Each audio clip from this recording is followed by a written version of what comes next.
Salam. Shalom. Ya, ada sukacita? Amin. Oke, semua kita bersukacita di sini ya. Terima kasih buat kesempatan buat saya kembali diri saya, hingga saya pada hari ini diberikan kesempatan untuk menyampaikan kebenaran.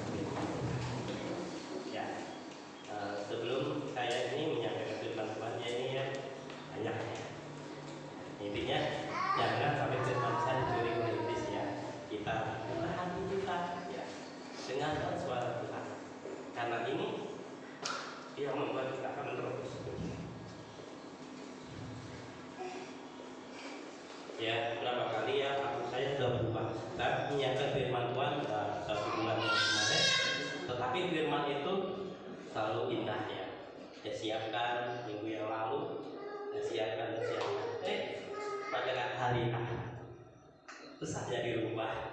Masa saya ambil waktu khusus ya untuk menyiapkan sabda firman Tuhan ini. Ya, saya memang ambil saat sampai tengah malam berdoa meminta petunjuk pada apa yang harus saya sampaikan. Ya, intinya saya berbahagia ya ketika saya bisa hadir di sini itu karena kemurahan Tuhan. Ya, saya diizinkan ya melalui proses sampai sekarang. Saya mengalami musibah dan kesembuhan itu nyata dalam hidup kita.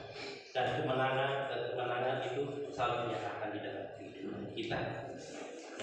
Hari-hari ini kita diingatkan untuk selalu bangkit dan bersemangat ya. Jangan sampai kita tinggalkan iman kita pada Yesus Kristus ya. Itu diingatkan ya. Akan ada sesuatu atau buat saya, tapi itu nyata ya. Kita dia penyembahan di pagi hari. Saya melihat sesuatu itu yang Tuhan berikan kepada saya. Yang intinya apapun yang terjadi di dalam kehidupan kita tetap pandang Yesus. Amin. Kita tetap pandang Yesus. Ya. Walaupun itu membuat hidup kita seperti merintik-rintik ya, tapi percaya di dalam Yesus ada kebenaran. Amin. Di dalam Yesus ada sukacita. Di dalam Yesus ada terobosan. Itu saya percaya. Ya, makanya berapa minggu lalu kita telah merayakan tentang kematian dan kebangkitan Tuhan Yesus. Apa sih arti sesungguhnya kematian dan kebangkitan Tuhan Yesus? Itu harus kita sadari, itu harus kita ketahui bahwa hidup kita itu sudah dimerdekakan. Amin. Kata merdeka. Ya, ini bagi saya ucapan. Ketika saya ucapkan apa yang saya ucapkan itu memang jadi kata bagian tadi ucapan benar. Amin. Jangan ucapkan ya. Jangan ucapkan seperti yang dimakan kita. Walaupun keadaannya tidak baik bukan Yesus baik. Amin. Ini saya ingin menyampaikan pesan Tuhan hari ini tentang mengapa sebagai umat pilihan Tuhan tidak menerima kebenaran. Mengapa sebagai umat pilihan Tuhan tidak menerima mukjizat dan kesembuhan? Ini pertanyaan. Tapi sebelum saya masuk ke situ, kita harus sebagai umat Tuhan percaya, ya, kita harus mengetahui dan menyadari, ya, pertanyaannya, apa yang harus kita ketahui dan kita sadari, ya, pertanyaan, apa yang harus kita ketahui dan kita sadari? Kita di dalam Tuhan Yesus Kristus. Ya. Yang perlu kita sadari dan ketahui bahwa mukjizat dan kesembuhan adalah hak mutlak saudara dan saya sebagai orang yang telah ya ditebus ya, yang telah percaya kepada Tuhan Yesus Kristus. Amin. Katakan mukjizat, katakan dengan mukjizat dan kesembuhan dan mutlak saya. Apakah kita sebagai orang? Makanya bagian kita tadi memperkatakan kita menjadi Tuhan. Ya. Pertanyaannya, ya, mengapa mukjizat dan kesembuhan menjadi hak mutlak buat saudara dan saya? Ini saya ambil satu ya. Nanti Bapak Ibu baca dari rumah yang baca karena ini menerobos ya. Saya duduk di sini. Yang pertama, karena hidup kita telah diampuni dan ditebus dari dosa. Amin. Karena hidup kita telah diampuni dan ditebus dari dosa. Ya. Tadinya kita telah digadaikan oleh dosa, tetapi oleh anugerah Tuhan hidup kita telah diampuni dan ditebus. Itu harus kita sadari pertama. Kita ingat, kita pegang janji Tuhan. Karena saya juga ini menyampaikan firman Tuhan ini, saya melawan saya. Saya beberapa kali ini saya alami proses-proses ini. Wah, ketika saya membaca firman Tuhan di dalam 1 Petrus ayat 1 sampai 18. Ayat 1 Petrus ayat pasal 1 ayat 18 dan 19. Nah, di situ firman Tuhan ya, saya coba ya. Di situ. Nah, sambil berjalan dalam 1 Petrus 1 ayat 18 dan 19. Ayat 18 berbunyi, sebab kamu tahu bahwa kamu telah ditebus dari darah hidupmu yang sia-sia, yang kamu warisi dari nenek moyangmu. Itu bukan dengan barang yang baik, bukan pula dengan perak atau emas. Ayat 19, melainkan dengan darah yang mahal, yaitu darah Kristus, yang sama seperti darah domba yang telah bernoda dan tak bernoda. Amin. Kita ditebus oleh darah Yesus, bukan dengan emas, perak, bukan. Mungkin dengan pelanggaran kita, dosa-dosa kita yang telah kita warisi dari nenek moyang kita. Ya, apa yang kita warisi? Kutuk. Tapi berbahagia hari ini kita jadi merdeka. Amin. Berbahagia kita hari ini mengalami kemenangan di dalam Yesus. Harus kita sadari yang pertama, hidup kita telah diampuni dan ditebus oleh Yesus Kristus hidup kita. Yang kedua, mengapa ya mukjizat dan kesembuhan menjadi hak Allah bagi saya dan saudara? Ketika saya bicara mukjizat dan kesembuhan ini ya, ada dua hal yang sangat berbeda. Mukjizat itu bicara tentang hidup kita, anak kita itu mengalami perubahan. Kesembuhan bicara tentang kehidupan kita semakin hari lagi bersama. Luar biasa ya. Nah, yang kedua, karena hidup kita telah disucikan dari dosa. Katakan, hidup saya telah disucikan dari dosa. Amin ya. Itu. Yang kedua, karena hidup kita telah disucikan dari dosa. Artinya, hidup kita bukan orang berdosa. Amin. Hidup kita sudah bersih. Ya, hidup kita sudah disempurnakan melalui kematian Yesus mengalahkan kuasa dosa di dalam kehidupan kita. Amin. Itu harus kita sadari. Kita menerima hak yang kita ketahui dalam hidup kita. Yang ketiga, ini banyak ya. Karena Yesus telah menanggung kelemahan, penyakit dan kekurangan kita di kayu salib. Amin. Itu apa Yesus berkata di kayu salib? Katanya di situ Yesus berkata di kayu salib, Bapa, ampunilah mereka karena mereka tidak tahu apa yang benar. Di atas kayu salib dia berkata, sudah selesai. Wah, apa Bapak? Itu sudah selesai. Berarti apa? Hidup kita itu mengalami anugerah dari Tuhan. Kita lihat nubuatan Yesaya. Ini yang menguatkan iman bahwa Yesus adalah Raja segalanya. Dia berbicara dalam Tuhan yang hidup. Dapat dibaca dalam Yesaya 53. Ini kita lihat ya. Yesaya 53 ya, ayat 4 dan 5 kalau dibacakan siapa yang sudah? Yesaya 53 ayat 4 dan 5 demikian firman Tuhan. Tetapi sesungguhnya penyakit kita yang ditanggung-Nya dan kesengsaraan kita yang dipikulnya. Padahal kita mengira Dia akan dipukul dari kita Tapi dia tertikam oleh karena pemberontakan kita, dia dilumpuhkan oleh karena kejahatan kita. Ganjaran yang mendatangkan keselamatan bagi kita ditimpakan kepadanya oleh bilur-bilur.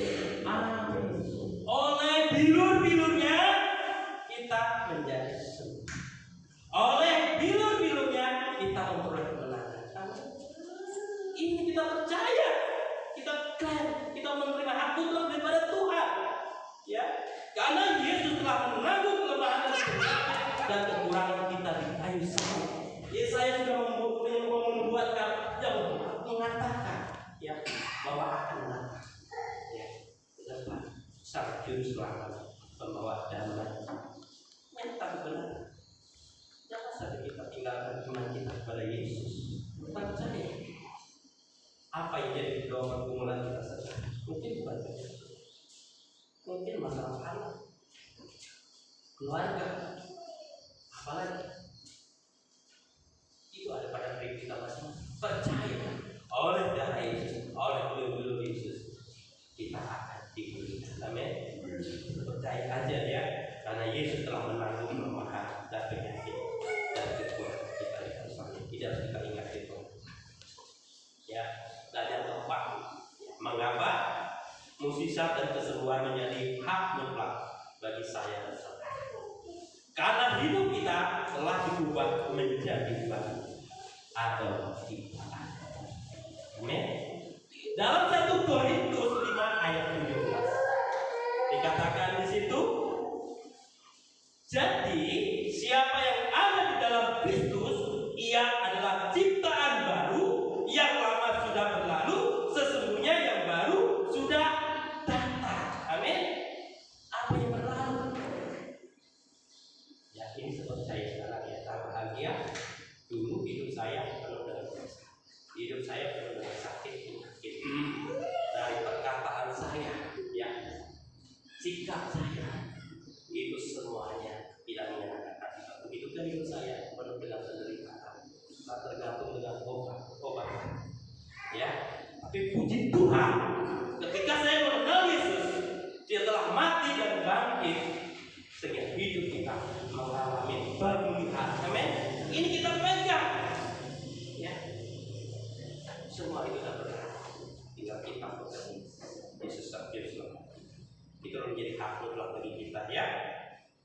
Dan yang ketiga, ya, mengapa mukjizat dan kesembuhan menjadi hak mutlak kita? Karena tubuh kita adalah bait Roh Kudus. Nah, ini luar biasa ya, saya sampaikan. Karena tubuh kita adalah bait, katakan, tubuh saya adalah bait Roh Kudus.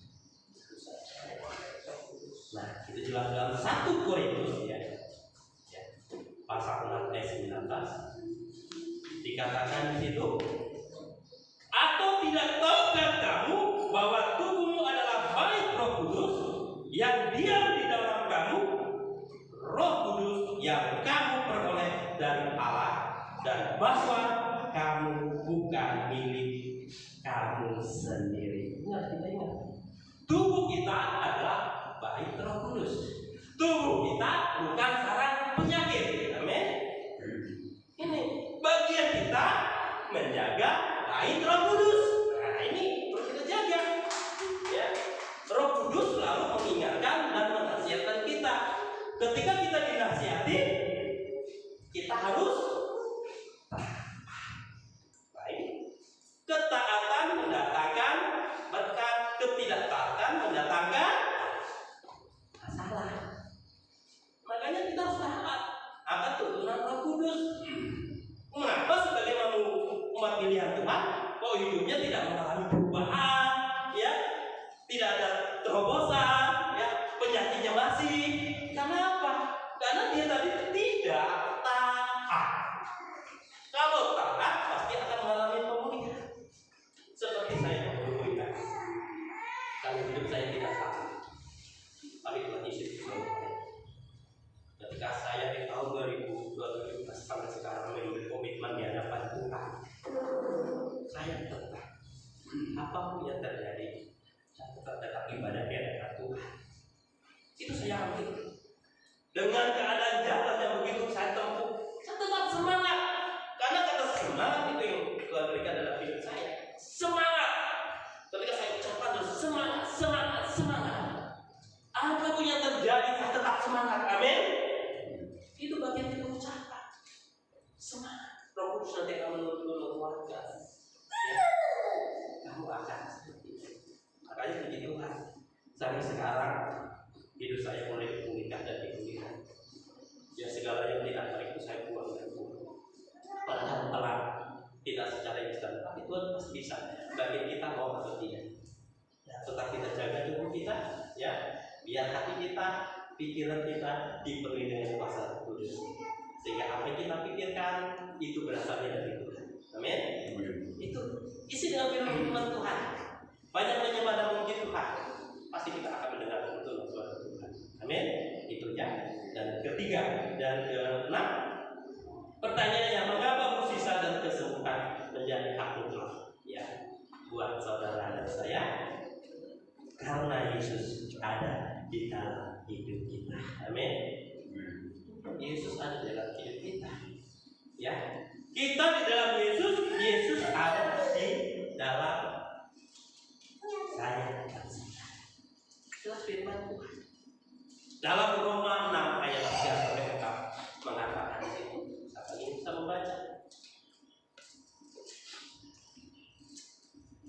Roma 6 ayat 3 dan 4. Ya, kita cepat ya supaya saya bisa baca waktu yang ada. Roma pasal 6 ayat 3 dan 4. Atau tidak tahukah kamu bahwa kita semua yang telah dibaptis dalam Kristus telah dibaptis dalam kematiannya? Dengan demikian kita telah dikuburkan bersama-sama dengan Dia oleh baptisan dalam kematian, supaya sama seperti Kristus telah dibangkitkan dari antara orang mati oleh kemuliaan Bapa, demikian juga kita akan hidup dalam hidup yang baru. Amin. Demikian kita akan hidup dalam hidup yang baru. Amin. Yesus adalah hargai itu, ya, hormati pribadi Yesus. Ya, jangan dikasih-kasihkan. Yesus itu telah mati dan bangkit. Kita hargai, kita hormati. Puji Tuhan hari ini kita hormati. Amin. Ini yang Tuhan mau. Ya, emang akan akhir zaman akan terjadi suatu apa ya? Mengejek-mengejek. Gak usah pikirkan. Fokus kita kepada Tuhan. Amin. Karena Yesus ada dalam hidup kita. Itu. Saya itu membaca renungan hari ini di kitab Wahyu, kitab Yudas di situ ya. Tapi Tuhan mau sekarang kita percaya Yesus ada dalam hidup kita. Bagian kita tetap memeliharanya. Jelas firman Tuhan dikatakan di situ, ya, di dalam Yohanes 15 ayat 7 tentang pokok guru yang benar di situ. Jadi mengatakan, jikalau kamu di ya, Yohanes 15 ayat 7, jikalau kamu di dalam aku di dalam firman Tuhan. Jikalau kamu tinggal di dalam aku dan firman-Ku tinggal di dalam kamu, mintalah apa saja yang kamu kehendaki dan kamu akan menerima. Amin.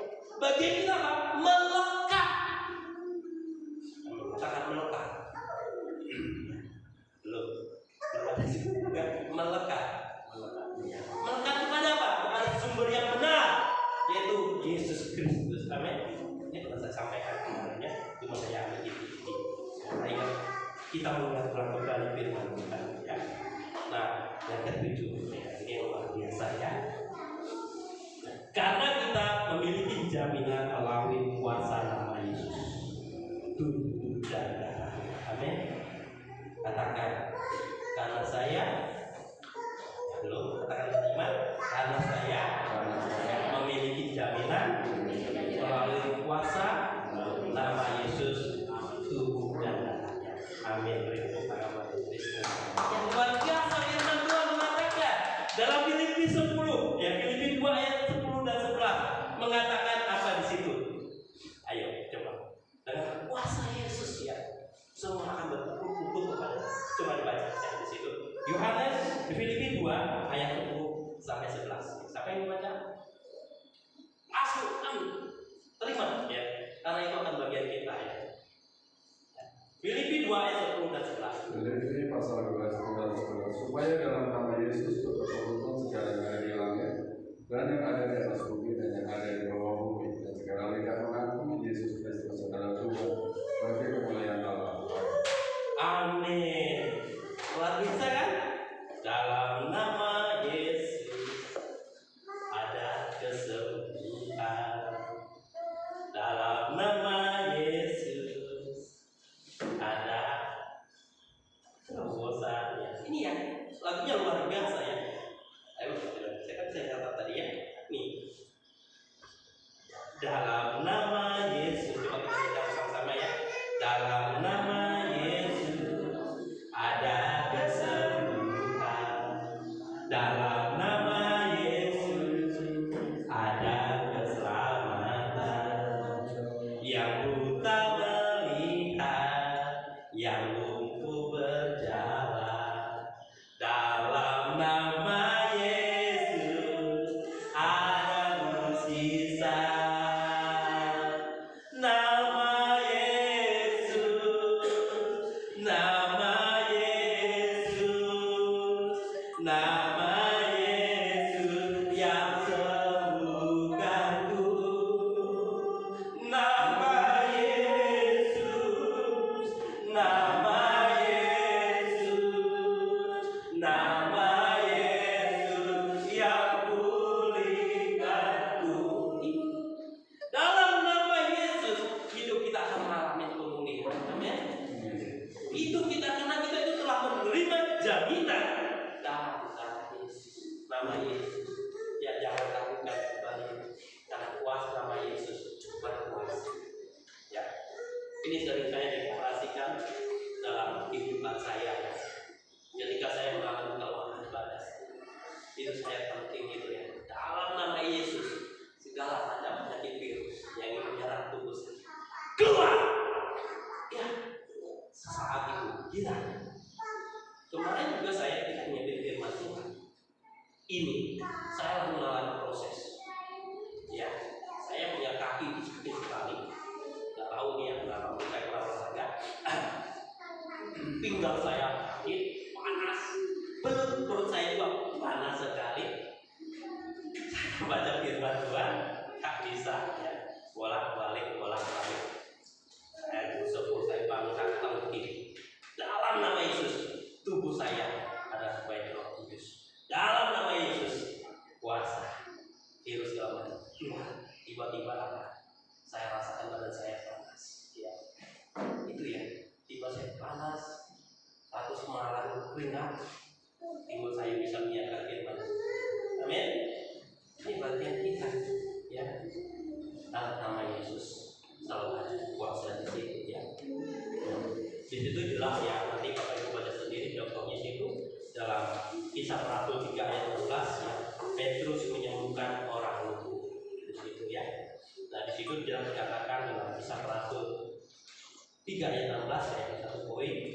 Dan karena kepercayaan dalam nama Yesus, maka nama itu telah menguatkan orang yang kamu lihat dan kamu kenal ini.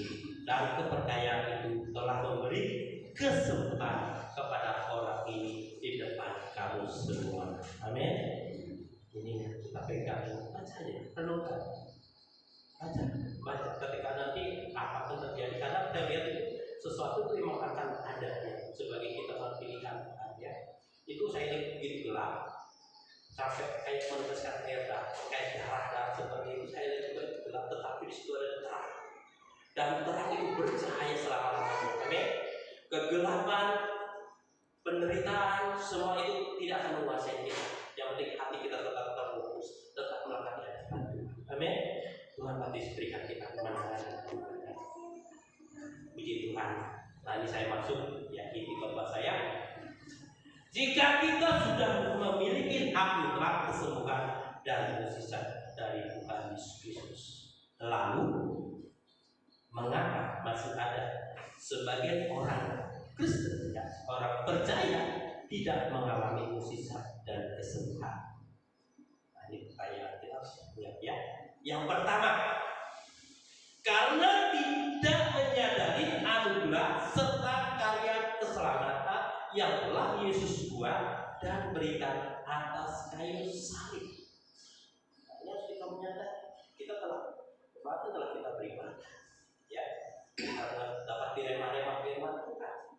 Apa sih tentang kematian? Apa sih tentang kita? Ya, kita sudah tahu, kita pegang ini, dan harus kita catat ya, perlu kita baca setiap hari.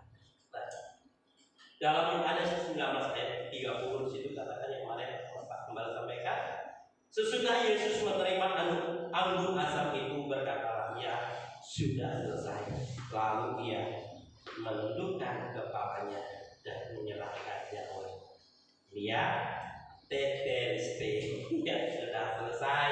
Yang diucapkan Yesus di kayu salib apa artinya? Ialah semua dosa kita sudah ditanggung oleh Yesus. Semua kelemahan dan penyakit kita juga sudah ditanggung oleh Yesus. Amin. Ketika kita sudah menyadari ini, hidup kita akan mulai berubah. Seperti saya alami ya, yang miskin juga menjadi firman Tuhan. Anak cucu kita pasti juga pasti.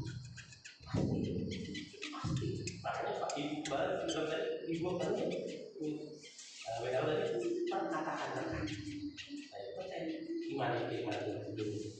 Yang kedua, mengapa ya mukjizat dan kesembuhan tidak terjadi kepada sebagian umat orang percaya? Karena iman dan pengharapannya tidak tertuju kepada pribadi Yesus. Amin. Berarti apa? Iman, pengharapan kita hanya tertuju kepada Yesus. Jangan sampai iman kita, pengharapan kita tergoyahkan dengan keadaan situasi yang kita alami. Ya, tetap iman kita, hati kita, pikiran kita terfokus kepada Yesus. Ya. Kalau kita bergantung kepada Tuhan, kita tidak perlu mencari mukjizat yang mendatangi saudara dan saya. Amin. Ini saya alami. Saya dalam pekerjaan saya, ya, saya tidak datangi itu mukjizat, saya tidak datangi itu terobosan. Tetapi Tuhan selalu datangi. Berkat mukjizat itu selalu berikan. Ya. Datang satu, datang lebih satu. Bagi kita tetap bergantung dan bertahap. Begitu juga segala macam penyakit, ya. Kita nggak usah mencari kesembuhan, ya. Tapi fokus kita cuma tertuju pada Yesus. Ya, melakukan bagian kita dengan sendiri. Nanti kita akan dipulihkan. Amin. Kesembuhan itu akan terjadi dalam hidup kita sendiri. Nah, yang kedua, mengapa? Ya, yang jelas di situ ya. Belum kita masuknya tadi ya. Mengapa mukjizat dan kesembuhan ya tidak terjadi kepada kita? Karena iman dan pengharapan tidak tertuju kepada Yesus. Jelas. Di situ kita diingatkan firman Tuhan berkata, ya, diberkatilah orang yang mengandalkan Tuhan, yang iman dan pengharapannya hanya kepada Tuhan, yang hatinya melekat kepada Tuhan. Hati kita kalau melekat di hadapan Tuhan, kita akan mengalami bahagia. Amin. Dalam Yeremia 17 ayat 5 sampai 7 itu nanti dibaca. Di situ kita harus mengandalkan Tuhan. Ketika kita iman kita berharap di hadapan Tuhan, kita akan berbahagia. Amin. Nah, itu contoh dalam Yohanes ya, 5 ayat 1 sampai 9 ya. Nanti Bapak Ibu baca. Nah, dalam Yohanes 5 ayat 1 sampai 9 itu penyembuhan pada hari Sabat ditolak Betsaida. Di situ ada seorang yang sedang sakit, yang sedang sakit. Kenapa dia tidak mengalami kesembuhan? Padahal Tuhan Yesus ada di situ. Karena hati dan pikirannya tertuju kepada orang tadi. Nah, itu karena gitu juga.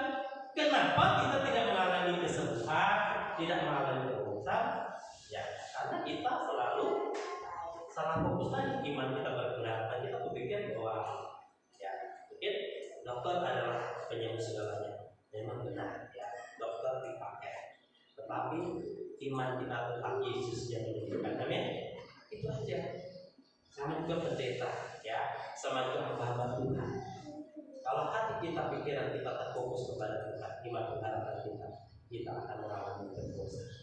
Kita akan mengalami sisa itu. Ya, intinya itu. Ya, iman kita tetap tertuju kepada Yesus. Ya. Nah, kita harus bergantung penuh kepada Yesus. Masa depan kita penuh harapan terang. Amin. Katakan, saya selalu bergantung penuh kepada Yesus. Saya percaya masa depan saya penuh pengharapan terang gemilang. Wah, itu sangat luar biasa ya. Masih ya. Mengapa? Masih yang ketiga ya. Mengapa? Mukjizat dan kesembuhan tidak terjadi kepada umat pilihan Tuhan. Yang ketiga, karena sikap acuh tak acuh dan tidak percaya terhadap Yesus Kristus, Sang Pemberi mukjizat dan kesembuhan itu. Wah, katakan, jangan acuh tak acuh. Katakan dengan iman, jangan acuh tak acuh.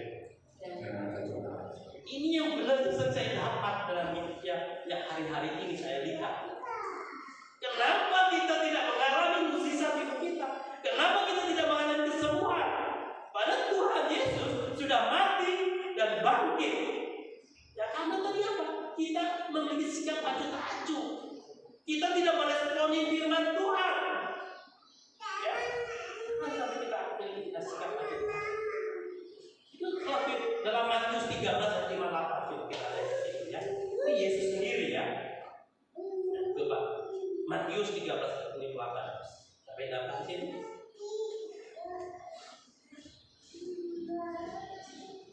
Matius 13 ayat 58. Ya.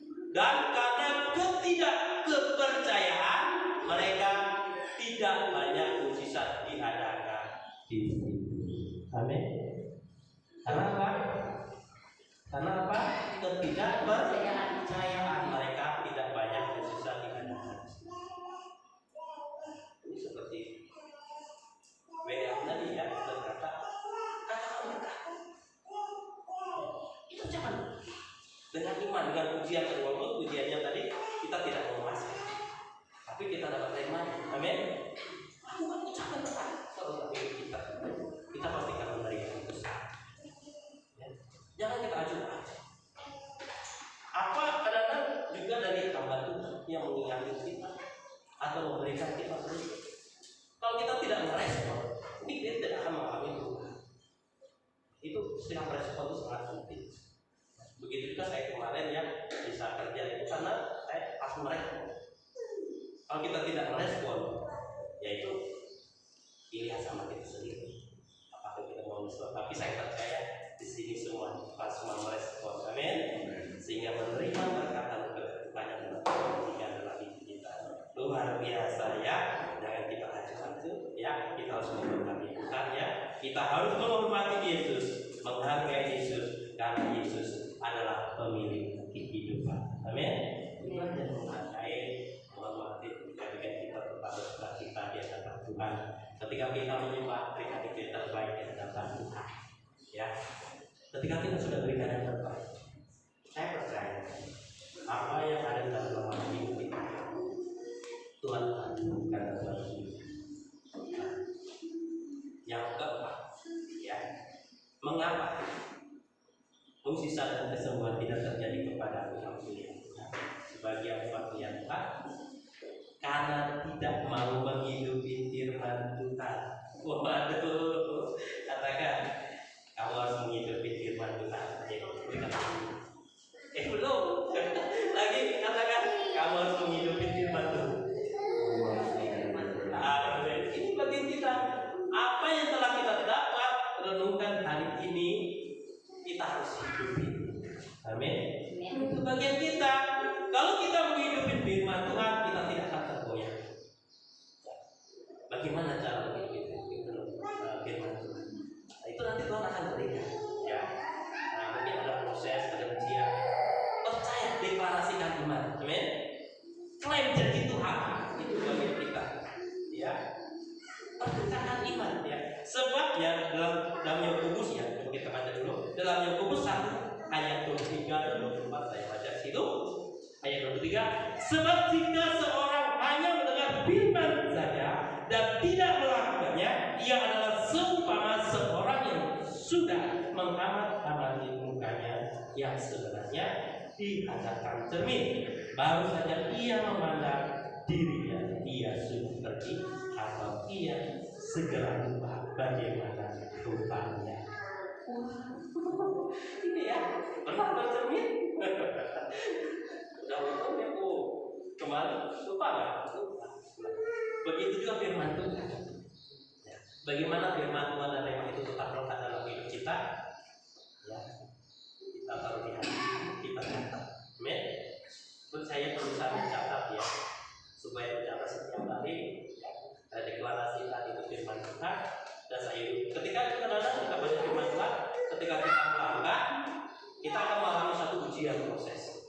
Tapi kita pegang firman Tuhan tadi, sehingga kita bisa praktikkan iman kita. Amin. Itu yang Tuhan mau dalam hidup kita. Nah, ingat, iman timbul dari pendengaran firman Tuhan. Jadi iman perlu tindakan. Ya, itu ya, iman kita perlu tindakan. Ya, iman kita, hati kita harus tertuju kepada Tuhan Yesus Kristus. Ya, kita harus percaya kepada janji dan sumpah Tuhan Yesus Kristus. Apa janji dan sumpah Tuhan Yesus Kristus? Sampai tahu? Ya. Jadi Tuhan Yesus Kristus memberikan kita damai sejahtera, amin. Ya, sukacita itu, ya. Hidup kita selalu diberikan kesehatan, ya. Dikatakan itu, oleh judul-judulnya, ya, kami menjadi sembuh. Pegang itu firman Tuhan. Darah Yesus menyembuhkan hidup kami. Tubuh saya adalah baik kudus, bukan sarang penyakit. Kita klaim jadi Tuhan, amin. Itu bagian kita. Tuhan pun akan mencukupi segala keperluan kita. Apalagi dan seterusnya, ya. Allah akan mencukupi. Kita pegang tema. Kedepannya kita tidak akan mengalami kesusahan kalau kita memegang janji Tuhan, amin. Nah, karena kita harus hidup firman. Yang kelima, karena masih senang hidup dalam dosa dan pelanggaran. Ya, ini salah satunya mengapa bisa dan kesembuhan itu tidak terjadi kepada hidup orang. Ya, karena masih senang hidup dalam dosa, pelanggaran dan pelanggaran. Ingat, berarti hidup kita harus hidup benar-benar, hidup dalam kekudusan dan kebenaran. Itu harga mati bagi orang umat pilihan Tuhan. Ya, jangan simpan itu benci, dendam, kecewa, sakit, kepahitan dan mempermainkan Tuhan. Ya, itu bagian kita. Tetap kita pelihara hidup kita, tetap hidup dalam dan yang keenam, ya, mengapa menyusahkan dan kesembuhan tidak terjadi kepada kita? Karena mudah menyerah dan putus asa. Katakan, jangan menyerah, jangan putus asa. Percaya jadi Tuhan ketika kita sudah berdoa, berdoa berseru kepada Tuhan.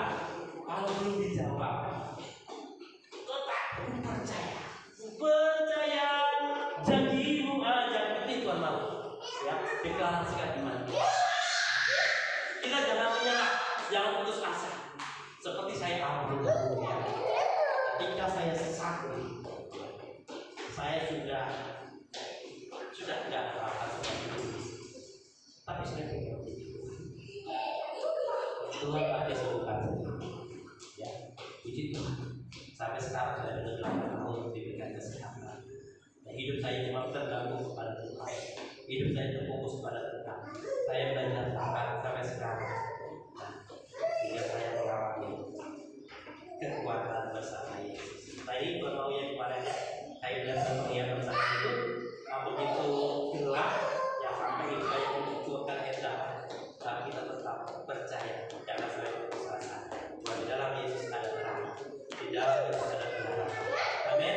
Di dalam Yesus ada kehidupan, di dalam Yesus ada keselamatan. Itu yang kita pegang. Ya, Jangan kita menyalahkan Tuhan, kenapa hidupku kok seperti ini. Ya, karena Tuhan kita sadar dulu. Bersama Yesus kita sanggup menanggung segala perkara. Amin. Bersama Yesus saya sanggup menanggung segala perkara.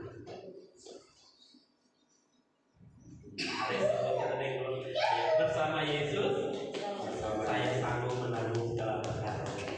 Haleluya. Yang terakhir yang kita sudah mengatakan, yang terlalu mengandalkan kekuatan diri sendiri. Ya, jangan kita mengandalkan kekuatan kita diri sendiri ya. Ya, ini salah satu mengapa bisa kesembuhan tidak terjadi dalam kehidupan kita. Saya kebanyakan orang yang selalu mengandalkan kekuatan diri sendiri. Ya, aku bisa. Ini sikap aku ya. Saya suka ya. Itu ya. Aku punya semua ini, punya koneksi ini. Jangan andalkan itu. Di hari-hari ini orang yang mengandalkan kekuatan sendiri akan tertipu. Ya. Makanya kita tetap mengandalkan Yesus. Ya. Di situ karena saya juga cerita di sini tentang Yesus yang membangkitkan anak Yairus dan menyembuhkan seorang perempuan yang sakit berdarah. Itu dalam Markus 5 ayat 26. Tetapi saya kutip di dalam ayat 26-nya. Ya, itu. Lihat itu. Ayat 26 katakan dalam Markus 5 ayat 26 ayat terakhir yang mengatakan, siapa yang bisa baca?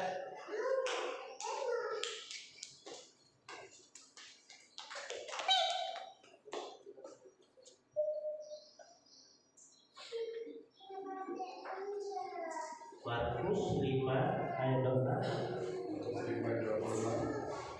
Dia telah berulang-ulang diobati oleh berbagai tabib, sehingga telah dihabiskan semua yang ada padanya. Namun sama sekali tidak ada faedahnya kalau sebaliknya keadaannya makin buruk. Amin. Jadi ya, kita tidak boleh mengandalkan dia telah berulang-ulang diobati oleh berbagai tabib, sehingga telah dihabiskannya semua yang ada padanya. Namun sama sekali tidak ada faedahnya. Malah keadaannya makin buruk. Ini sudah saya alami dalam hidup saya ya. Ketika saya jatuh sakit, saya tergoda sehingga saya mengandalkan berbagai macam tabib. Tetapi apa yang terjadi dalam hidup saya? Hidup saya itu semakin melilit kehancuran. Saya semakin sakitnya tertimpa. Tapi saya ketika tersadar bahwa Yesus adalah Sang Juru Selamat satu. Puji Tuhan seperti perempuan ini ya, ketika dia sadar kepada firman Tuhan, pada Yesus Kristus, sehingga hidupnya dipulihkan. Amin. Hidup kita juga harus sadar hari-hari ini yang Tuhan mau. Marilah kita tetap mengetahui dan menyadari bahwa kematian Yesus dan kebangkitan Yesus telah membawa kita kemerdekaan. Amin. Tetaplah bersemangat di hadapan Tuhan. Sekali Yesus, tetap Yesus. Tuhan Yesus memberkati sama firman Tuhan. Semua kita berdiri. Musik dan kita akan lagu pujian yang sebab yang hidup ada hari esok. Ini ya, Tuhan itu begitu indah di dalam hidup kita. Kita tetap percaya Yesus memberikan kita pemulihan. Yesus memberikan kita terobosan. Hidup Yesus telah memberikan kita mujizat. Segala-galanya diberikan dalam hidup kita akan sebab dia